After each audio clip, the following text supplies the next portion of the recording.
कॅलेंडरवर महिनो बदलताना उपासस्थान बघितल्याने यावर्षी गणपती लवकरच, म्हणून रात्री सगळ्यांनी मिळून ठरवल्याने गणपतीवाल्याकडे जाऊन मूर्ती सांगूया।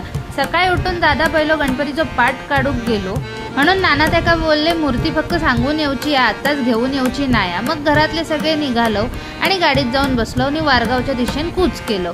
मस्तपैकी मुंबई गोवा हायवेन आमची गाडी चाललेली आणि गणपतीची गप्पा गोष्टी आमच्या चाललेले, काय करायचं काय नाही। आणि आम्ही आता येऊन पोचलो वारगावात दीपक नामे यांच्या घरात येऊन आम्ही पोचलो। यांच्या घरात येऊन आम्ही बघितलो यांचं संपूर्ण कुटुंब मिळून मूर्ती बनवूचा काम करत होता।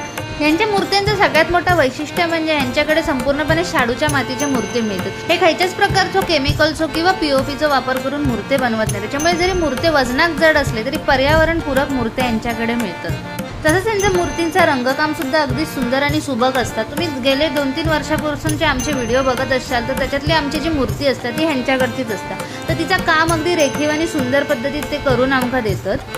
हे मूर्ती बघून गणपतीची आतुरता लागली आणि डोक्यात गणपतीचे आरते घुमूक लागले। गणपतीची मूर्ती तर सांगून झाली आणि आता पुढचा काम हा म्हणजे गणपतीच्या टी-शर्टांची ऑर्डर देऊ।